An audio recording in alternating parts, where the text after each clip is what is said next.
Arab. Maka setiap pertelingkahan pergolakan yang berlaku di sana semestinya menjejaskan imej Islam, hatta imej Islam di Malaysia. Kerana orang Melayu khasnya sudah berhubungan dengan Timur Tengah kerana Universiti Al-Azharnya, kerana menunaikan fardu haji dan umrahnya. Mereka ini sentiasa melihat kepada Timur Tengah sebagai suatu kesatuan dengan fikrah keislamannya, dengan bangsanya dan bahasanya. Oleh itu dengan huru-hara yang melanda Timur Tengah, maka percikan daripada keadaan itu menyebabkan imej Islam keseluruhannya juga tercalar sama. Malah di kalangan bukan Melayu pun, mereka meneropong Timur Tengah dari sudut yang sama. Kerana kita tidak pernah mengenali Timur Tengah secara dekat. Sedangkan Timur Tengah pernah dijajah oleh Perancis, dengan budaya Perancisnya, di Lebanon, dengan pengaruh Syiahnya, di Iran dan sebagainya. Dan juga dengan kabilah-kabilah yang sememangnya telah menyebabkan Timur Tengah itu berpecahan. Sehingga buku yang disebut oleh Profesor Kamaruddin Said, iaitu Graham Fuller punya buku A World Without Islam. Katanya, kalau tak ada Islam pun dalam keadaan itulah Timur Tengah bercelaru juga. Contoh yang paling mudah, kerana anaknya berkahwin lari, berperang berpanjangan turun-temurun sampai sekarang di banyak tempat di Afghanistan dan juga di Pakistan. Artinya, A World Without Islam menjelaskan bahawa Timur Tengah, apa saja agamanya pun orangnya seperti itu juga, seolah-olah begitu. Sesuatu yang menarik. Tetapi kita yang meneropong Timur Tengah ini dalam bahasa Inggeris myopic, artinya melihat dari sudut yang kecil. Bahawa Timur Tengah itu equation Islam, sama Islam, bangsa Arab. Mulalah kita mengeluh, apalah Arab ni berkelahi saja. Sama Islam pun berkelahi, hara, minyak banyak, negara miskin, terpaksa beratur nak dapat petrol. Itu imej yang kita dapat. Jadi amat besar artinya kalau Timur Tengah itu harapannya melalui Turki dan sebagainya menjadi suatu singgahsana yang menjadi objek sasaran kita dari jauh dan dekat untuk melihat Turki yang 100 tahun lalu merupakan sebahagian daripada Empire Osmaniyah. Sebab itu ramai daripada kita hari ini melawat Turki. Ya. Jadi untuk soalan yang kedua, peranan ilmuwan itu sendiri. Kalau dia nak Okey, silakan. Cuma saya nak tambah yang Prof. Datuk sebut tadi terhadap soalan yang telah ditanya. Jadi Prof. Datuk telah mengulas daripada aspek politik. Jadi bagi saya sudah tentunya tadi pada awalnya saya telah beri beberapa statistik melibatkan United Nations Arab Development.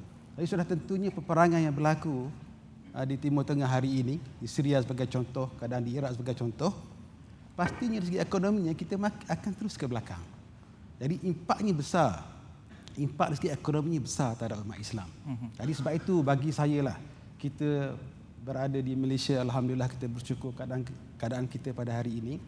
Jadi saya ingin mengajak para peserta supaya kita di Malaysia menjadi sebagai contoh dari segi kita kata bagaimana kita nak lonjakkan sosial ekonomi orang Islam. Okey. Dan saya rasa di keadaan kita sekarang ini, insya-Allah kita boleh buat. Kembali kepada tajuk kita, Islam tergugat, dan dibangkitkan juga soalan bagaimana peranan ilmuwan. Dan saya meletakkan peranan ini di bawah Majlis Profesor Negara kerana terlalu ramai cendekiawan di bawah Majlis Profesor Negara, para ilmuwan dan di luar sana ulama-ulama juga yang ada ketikanya di media sosial jadi keyboard warrior juga. Jadi bagaimana peranan ulama, peranan ilmuwan kalau di bawah Majlis Profesor Negara ini sendiri boleh memainkan peranan dalam isu Islam tergugat ini untuk mencari ubat supaya Islam tidak terus tergugat. Prof. Ahmad. Tuan Musri, saya terima kasih banyak atas soalan yang begitu sukar nak dijawablah soalan tu. Peranan bagaimana disebut jadi oleh Datuk ulama berkelahi, ya. Jadi bagi saya perbezaan pandangan tu satu yang natural dalam Islam. Tidak ada satu halangan, bahkan digalakkan kita supaya berdebat untuk mencari jawapan. Dan orang mengkaji bahawasanya kemajuan Baghdad, ya, Baghdad tu di bawah kerajaan Abbas itu maju kerana di Baghdad itu mempunyai berbagai pemikiran. Ada Mu'tazilahnya, yang liberalnya, yang rasionalnya, ada yang ketatnya seperti mazhab Hambali, ada yang gitu di tengahnya yang memakai filosofi seperti Ibn Sina, Ibn Razi sebagainya. Jadi suasana perbezaan itu telah mewujudkan satu kemajuan di Baghdad. Jadi bagi saya perbezaan pandangan tu satu yang perlu digalakkan. Perdebatan ilmu perlu digalakkan supaya untuk menghasilkan satu pemikiran, satu solution yang mempunyai kesan yang baik kepada negara. Cuma sekarang ni kita mungkin tidak ada satu kawalan bagaimana nak mengontrol perbezaan itu. Jadi kawalan itu perlu diwujudkan secara culture of discussion, culture of disagreement mungkin tidak ada pada masa sekarang. Sebab apa? Sebab kita kebanyakan ulama dan juga orang Islam apabila berlaku perbezaan pandangan mereka emosional. Jadi misalnya masalah tahlil ya. Jadi kalau dikatakan tak boleh, jadi orang yang dah buat tu dia emosional. Dan orang yang mengatakan tak boleh, bila melihat orang tu buat satu benda yang dia dianggap sebagai bid'ah, dia juga emosional.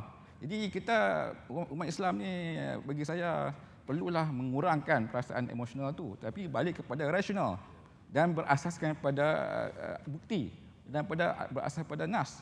Jadi memanglah dalam Islam ni agama yang berasaskan pada bukti, tetapi masalahnya umat Islam. Bagaimana kita nak menggalakkan satu budaya berfikir, budaya boleh tasamuh ataupun toleran kepada perbezaan. Itu satu cabaran kepada pemimpin negara juga kepada Saya ada soalan lagi. Persoalannya pergerakan ulama yang berkembang ini tidak dikerangkakanlah.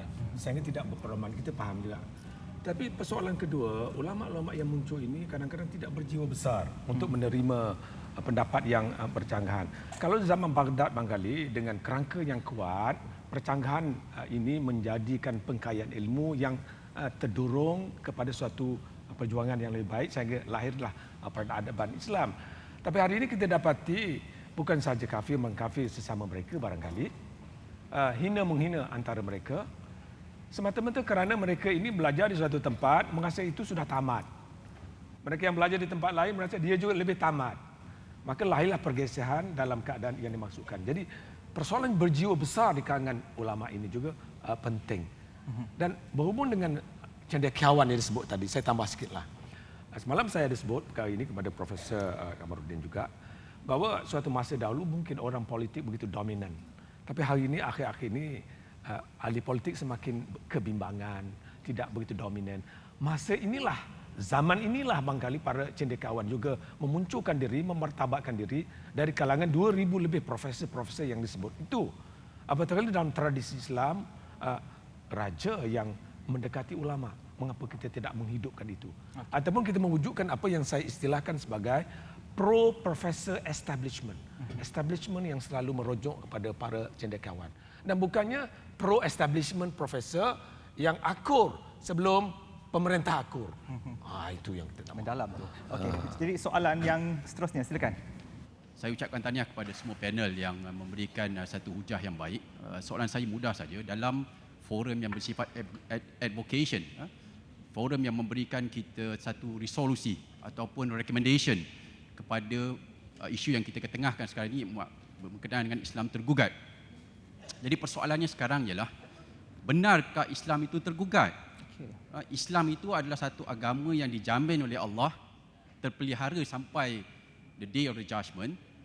Kalau benar Islam itu tergugat, siapa yang tergugat sebenarnya? Umat Islam itukah? Ataupun penganut itukah?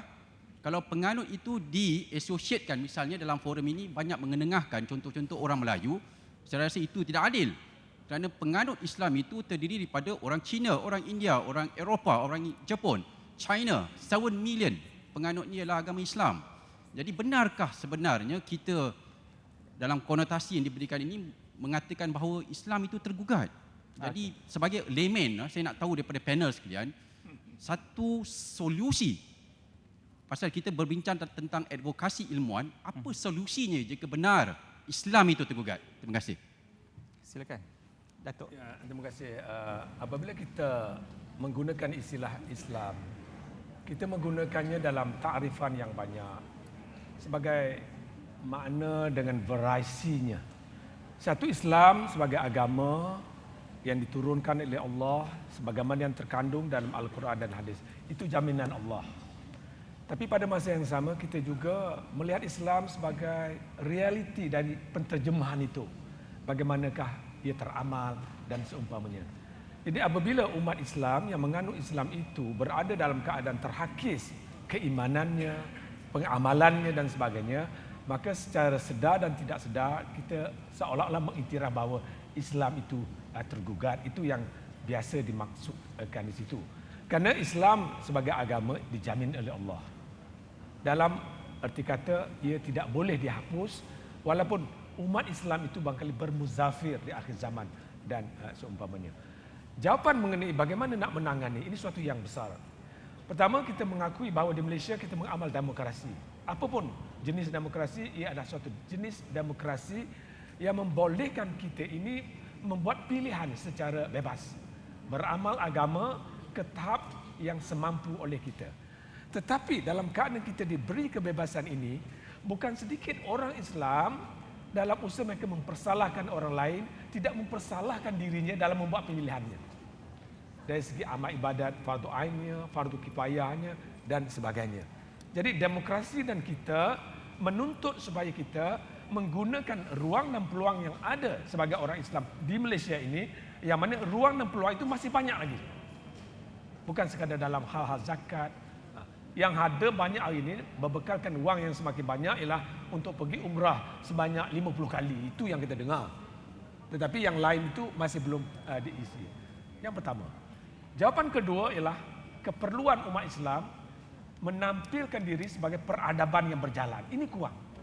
Yang banyaknya ialah retorik. Retorik perlu sebagai memberi arahan. Perlu, saya tidak kata tak perlu. Tetapi yang lebih perlu juga bergandengan dengan ialah peradaban yang berjalan dari segi individunya, masyarakatnya, yang menampilkan diri sebagai penjelmaan Islam itu. Sebagaimana Rasulullah SAW menjadi penjelmaan Al-Quran. Yang itu selalu kita dengar. Jadi apakah orang Islam hari ini bertemu dengan bukan Islam, sehingga mampu mengijazkan, menawan hati orang lain. Oh, ini Islamnya. Tapi dalam komuniti Islam, kalau diletak kasut di masjid pun, kasutlah yang pertama hilang. Umpamanya. Kalau nak beratur untuk mendapat limpahan kurnia semasa banjir dan sebagainya pula, ayam yang dilempar itu akhirnya ayam tu hilang tangan, hilang kaki kerana perebutan sama sendiri. Lihatlah bagaimana orang Jepun akibat tsunami. Yang tua, yang muda beratur dengan penuh bersistem kerana telah dibudayakan seperti yang disebut oleh Profesor Ahmad tadi. Apabila ia terbudaya sebagai penjelaman Islam yang beradab, suatu peradaban yang berjalan, ketika darurat, krisis pun, maka terjerma unsur-unsur posisi Islam. Ini yang belum ada. Seharusnya ada, tapi belum ada. Ini persoalan besar. Kalau ditanya bagaimana nak mengobati keadaan Islam tergugat, maka kita mahu ini. Kita sudah ada outlet Islam dengan kedah halalnya di Adelaide, di Melbourne, di London. Kita sudah ada. Masjid bertaburan di seluruh dunia. Tapi ini masih belum ada. Supaya apabila orang bukan Islam melihat, kalaupun tidak memeluk Islam kerananya, sekurang-kurangnya mengatakan, inilah Islam. Tanpa aku membaca Al-Quran pun, aku faham ini Islam. Itu belum ada. Jadi terima kasih banyak kepada Yang Berbahagia Profesor Datuk Muhammad Abu Bakar dari Fakulti Sastra dan Sains Sosial Universiti Malaya. Di tengah Yang Berbahagia Profesor Dr. Ahmad Shukri Yazid dari Pusat Pendidikan Lanjutan Universiti Sultan Zainal Abidin, UNIZA, selaku tuan rumah juga. Dan juga terima kasih kepada Yang Berbahagia Profesor Dr. Ahmad Hidayat Buang dari Akademi Pengajian Islam Universiti Malaya. Jadi terima kasih juga kepada Majlis Profesor Negara Utusan Malaysia, malah kepada RTM yang membawakan program advokasi ilmuwan ini. InsyaAllah kita jumpa lagi. Assalamualaikum dan salam satu Malaysia.